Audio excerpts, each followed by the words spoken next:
Hello everyone, hello and welcome to another lore tour for patch 3.3. We will be landing on Hullbreaker Isle hard mode in just a moment, and unlike a lot of previous lore tours, this one is probably going to be a little bit less about the referential material and a little bit more about the actual in-game situation. So, I hope you enjoy. First of all, what are we doing here? Well, the infamous mist over Hullbreaker Isle, for which it earned its name, cleared after the calamity. We recovered the Mask of Mistbeard from his secret hoard before anyone else could plunder it, and now the Maelstrom has annexed the island as a stage for training operations, which it had already done to other islands of the Ciudades, Turtleback Island and Loch's Lie in particular, prior to the calamity. It's pretty safe to assume that Hullbreaker is also part of the Ciudades, given that many of the mobs from the Hullbreaker Isle normal mode were named with the Ciudades prefix. So Grand Storm Marshal Einzar Slafiasin, I should say. Slafiasin, that's right. Anyway, I don't know if I've ever said that out loud. He's asked us to personally run the inaugural gauntlet to see whether the facility is up to scratch, and so here we are.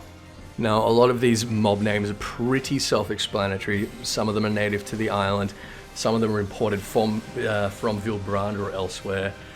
Shout out to the Warrox pun. That's got to be Koji responsible for that one. I thought this video, given that the dungeon itself is all about the Maelstrom, it would be a pretty good opportunity to talk a little bit about the Maelstrom as an organization.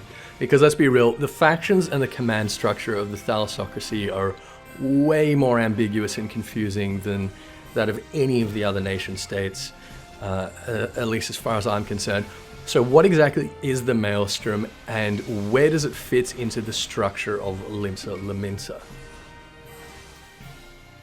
Well, before Blothisfiend took power, we know that Limsa Lominsa was basically a bunch of independent pirate factions, but they did also have a central fleet responsible for pursuing state interests, called variably the Lominsan Armada, or the Knights of the Barracuda, with 9 independent squadrons overseen by a commodore.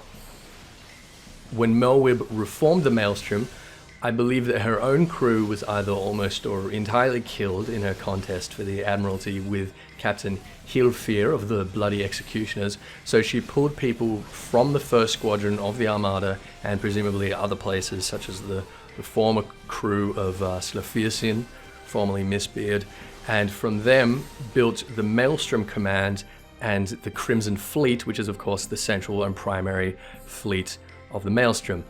Now the Limsan Armada, however, is very much intact still, and its own thing. The different squadrons are placed all around the seas of Eorzea, protecting the trade routes and interests of the Lominsan citizens, whilst the Crimson Fleet remains more or less centralized.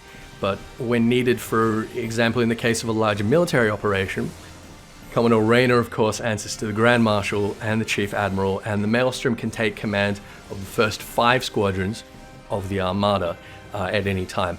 So the Admiral also has the authority to order any private citizens, particularly the larger pirate factions, to supplement the Maelstrom when needed.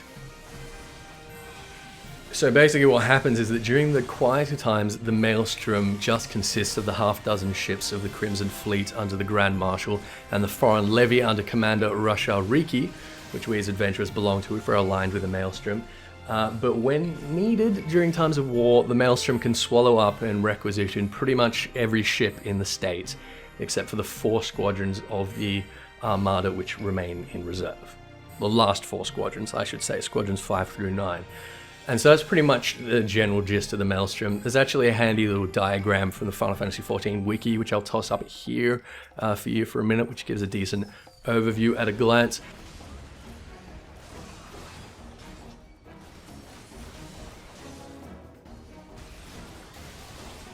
Okay, so here we have the Sanguine Sirens, led by Roswin, captain of the Lady Infernal. They are one of the currently 2 largest pirate factions. They're an all-women crew, and they're pretty hardcore misandrists. It means they're none too fond of men. And if you want to party with them in Limsa, they hang out in the aptly named Missing Member next to the Arth Castle. Now, of course, the Sanguine Sirens are bitter rivals with Captain Caven's Kraken's arms, but despite this and her reputation, it was heavily implied during the 2014 Valentine's Day event that Roswin is actually incredibly smitten with Caven, of which he is, of course, completely oblivious. But we'll talk more about Caven soon enough. On the pirates more generally, we know that when Merlin took the Admiralty, she completely outlawed piracy, which caused some pretty dramatic backlash, until she found a way to get two birds stoned at once by actually encouraging and incentivizing the pirate factions to raid Garlean targets. So now they get to do their pirating, and the Garleans obviously have some pretty juicy booty. The competition between the Kraken's arms and the Sanguine Sirens for the Garlean targets keeps them off Merlib's back, and at the same time they keep the Garleans under constant pressure, which is more than can be said for the Serpents or the Flames. Although, that said, it does seem that Pippin Tarupin has actually commanded a force against the Alamegan front for a while, but that is neither here nor there. Now, I'm actually going to skip ahead to the next boss, because there's not really much happening here. This fight's a little bit slow, and I believe the trash coming up is just going to be jungle Sasquatches, a whole bunch of Sasquatches, and of course we all know the story behind the Sasquatch, so I'll talk to you guys in just a second.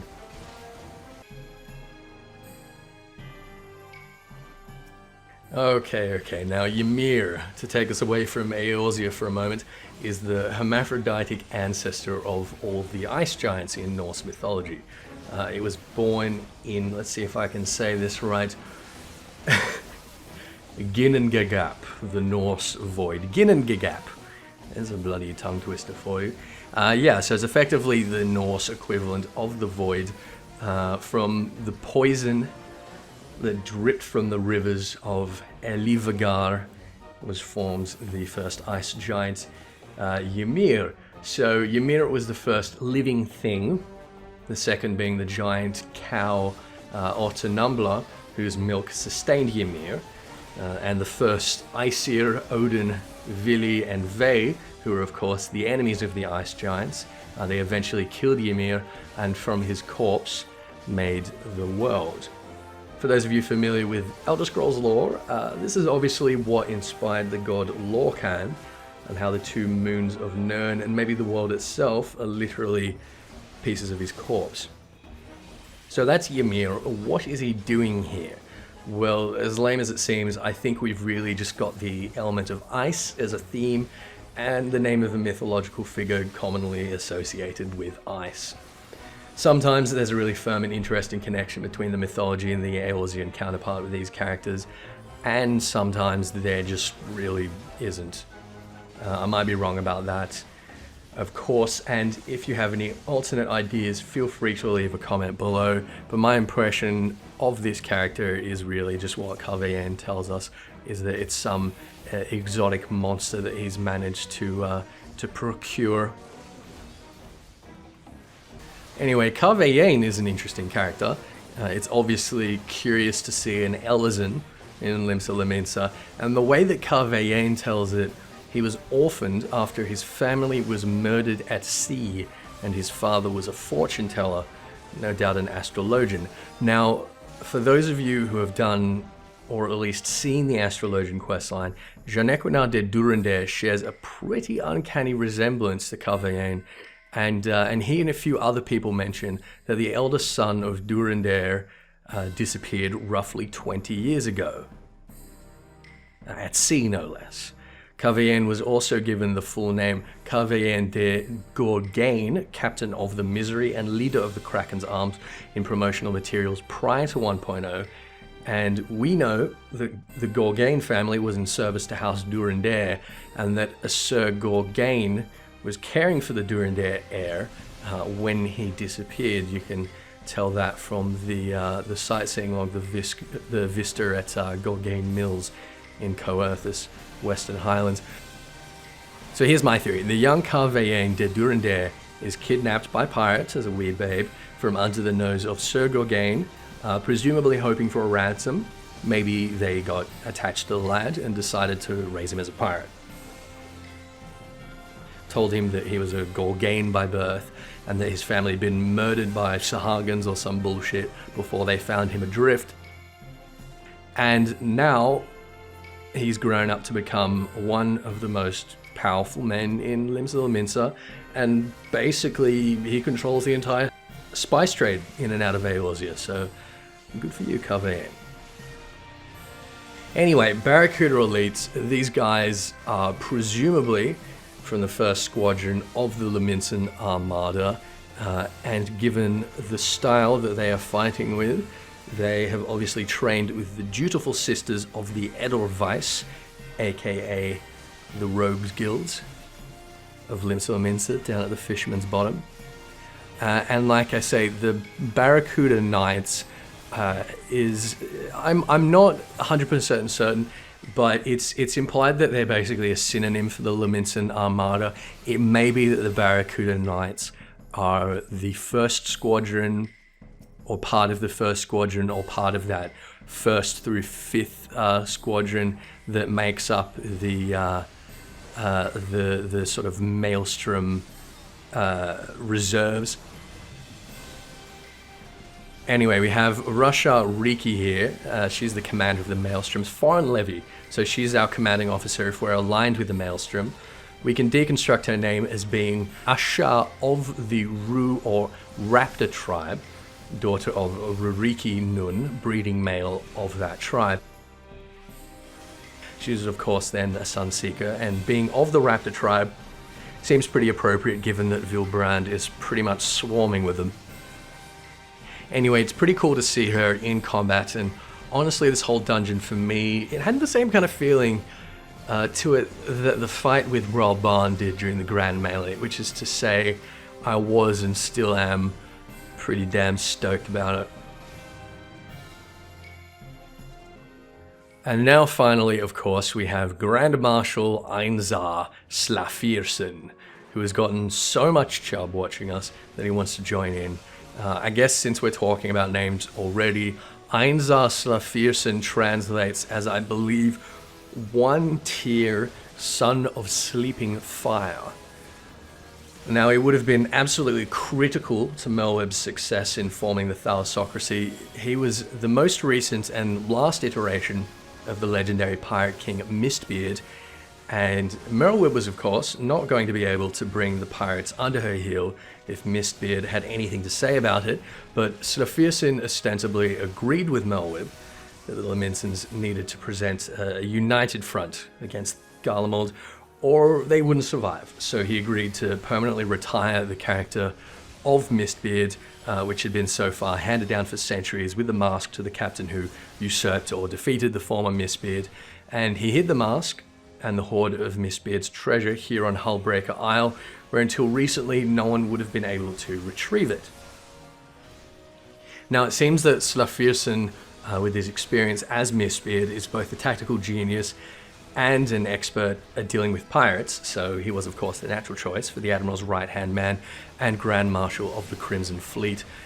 I know I said that he had retired the character of Mistbeard, but he makes a point here that there's no one present who doesn't already know the truth, so he decides to take the mask out for one last spin, and I'm glad he did, because let's be fair, this character and this glamour is just freaking awesome.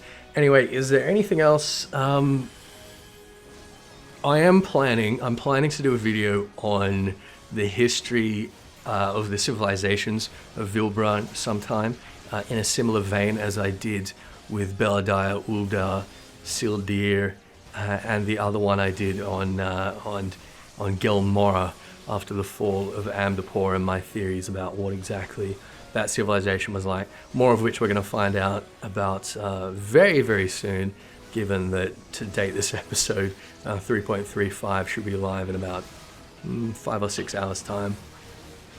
No, that can't be right because we haven't had maintenance yet, and the maintenance goes for, anyway, about 12 hours time, I guess, something like that.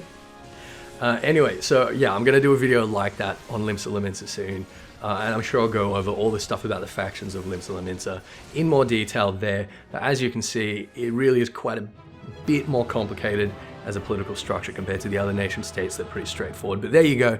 That's Hullbreaker Isle hard mode. There's Merlwib coming to check out my tight booty. There is a commendation for the tank because I don't know who else to give it to. There's a calamari. Ooh. Oh, sweet. There's a gross little tentacle minion for Ethys. So, like and subscribe for more. Share this video with your friends. And until then, I will see you next time. Thanks for listening.